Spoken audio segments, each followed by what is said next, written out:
Hey guys, thanks for watching Nerf Socom mods. Today we're going to be modding the Barricade RV-10. So what we're going to be doing to this is first we're going to add better batteries. As you see right here, I have 14500 Tenergy Lion batteries, which are actually 3.7 volts a piece. So I'll be putting 2 of those in here. We're also going to add a pressure switch and remove both of the safeties that are in the gun. And we have 2 barricades, so we can show you a before and after live, like right next to each other. So what you're going to need is obviously the barricade. You're going to need the 2 Lion batteries. You don't need to do the pressure switch thing we're doing, or you don't need to do the remove the locks. We're just doing all of them. You guys can choose which ones you want to put in it. So you're going to need pressure switches if you're going to do that. Batteries, if you're going to upgrade the batteries. You're going to need a soldering gun with some decent sized tips, small ones or smaller ones. You're going to need a drill if you're going to be doing the switch thing. Wires, I recommend replacing the wires if you're going to do this. I won't be if you're going to do the batteries. Wire cutters if you're going to be doing the wires, and I think that's all. Obviously a screwdriver. Okay, so let's get going. Okay, so first what you're going to want to do is open it up and remove the batteries, because obviously you want to take the batteries out before doing anything else. That's what I was saying. So what we're going to do first is remove the locks from the gun.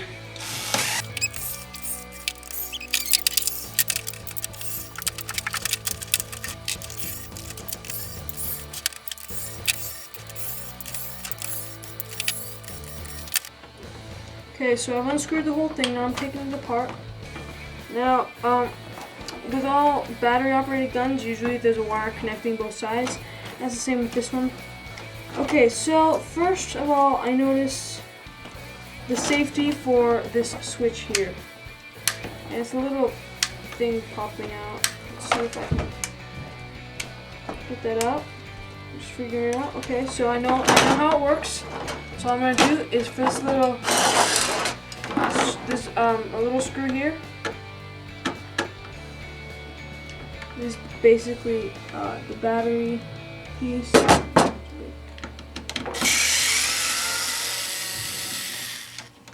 All you want to do here is remove the little safety, which you'll see probably falls out. Okay, so it's held in by a screw on the bottom. So I'll undo that screw. And then simply I'm just going to take this out, because I don't need that, that's a safety. And I can obviously put the screw back in. No reason to, but I'll just do it anyway.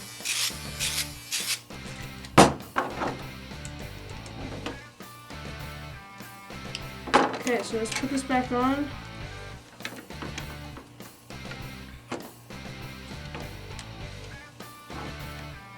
So now the trigger will pull no matter what, whether the switch is activated or not. So what I'm going to do is I'm going to take a cheap boy out of this. I'm going to add a piece of some soldering glue to the safety in here. So I'm going to add some metal to this, so I just override it, and the contacts will always be touching no matter what. This isn't a cutoff switch, I realize. This is kind of an activating switch. So I'm going to just make the contacts touch. Okay, if you look into here, you'll see there are 2 wires, both connecting to the switch. So what you want to do is you want to just put some glue on those 2 wires. So I'm just going to pile this on because that doesn't really matter how it looks to me. I just want it to be touching the 2 wires. Okay, so I'm just pushing my trigger back in after gluing both of these edges together. Okay, so we just disable both of the safeties. Now I'm going to add a switch, pressure switch. So I'm just going to grab one of my switches. The black one. So basically what happens, how this works is when you press it, it connects both of the contacts together and power. Let's see, I'm going to find out where I need the drill, where I need this piece. I probably want it somewhere around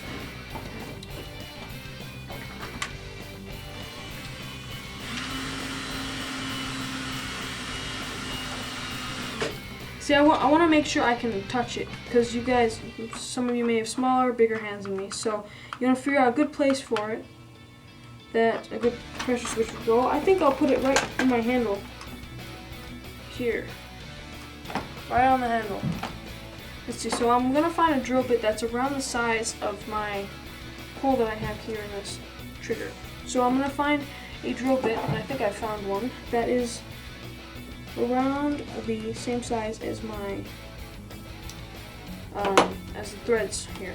So I found my drill bit.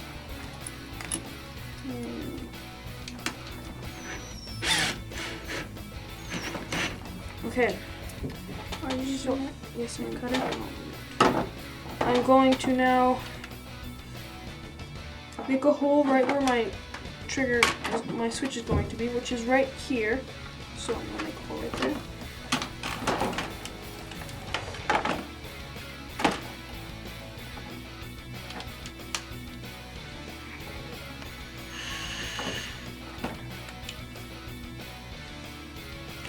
A little too big in diameter. Start with the small one.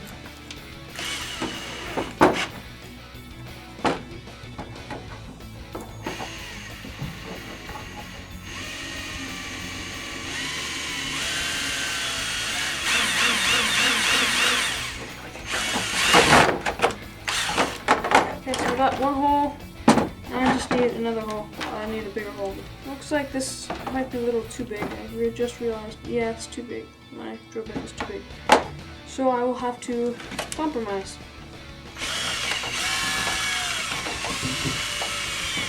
Right now I'm just going in really wide motions with this little bit, hoping that I can widen my hole as much as possible without ruining it.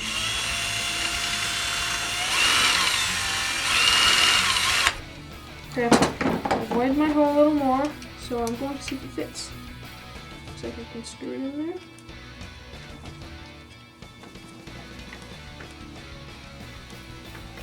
A bit tight squeeze, but it looks like it's going to fit.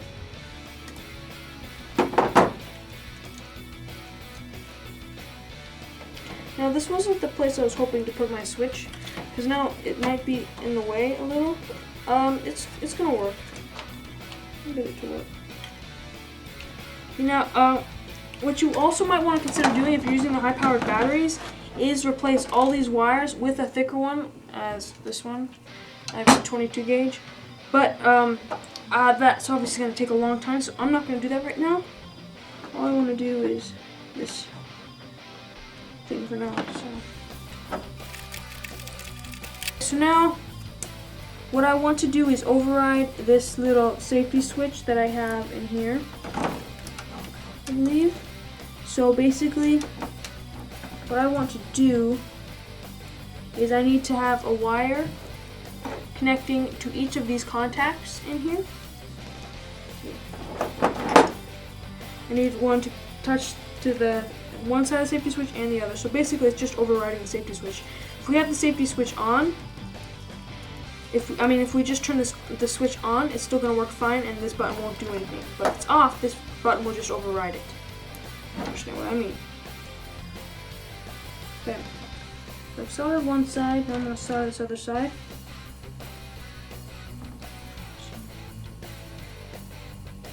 It looks like my contacts might be touching, so what I'm going to do is I'm going to grab a piece of tape and just stick it in between them because I do not want that. If contacts are touching, then it's always going to be on a strange big battery, and you obviously don't want that. So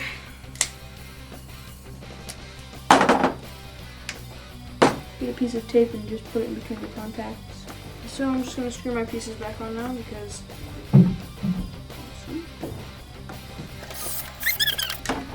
switch. Okay, this is how it works. I have the batteries in here. The switch works it, but this button works it too. You see? And then if the switch is on, I hit the button, it's not going to do anything because it's just basically confirming the switch.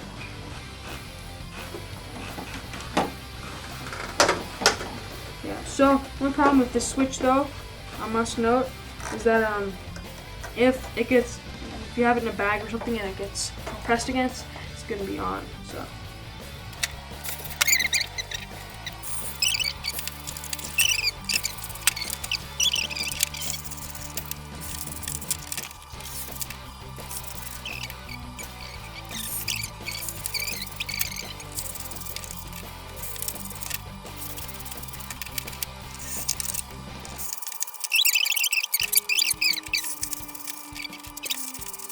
Okay, so I'm done with that.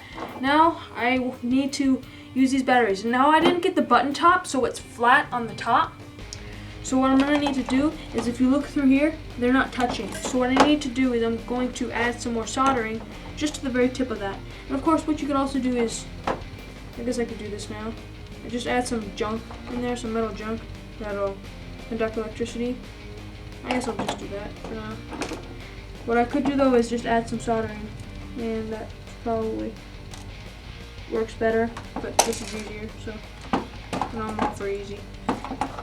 I'm gonna I don't need to solder this at all, just because you don't need to, it's not necessary. Just an extra few steps of your time.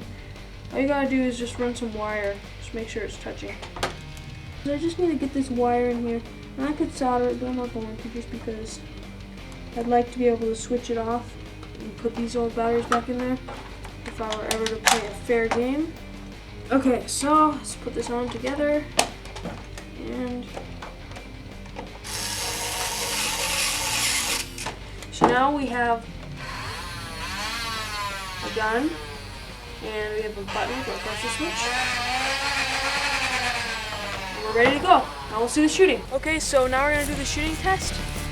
We have a tape, which is 25 plus 25 plus 16, which is 66. So we're using stocks because of the raw power within these guns. Well, I am. He's using those. So we're both going to stand at the 1 point mark, unload our whole guns. My gun has the purple sticky darts. His has the black ones, not the black thick ones, because that would jam it, as we've said. So let's get going. First we're going to shoot 4 straight, then 4 at up an angle, and then 2 really high angle.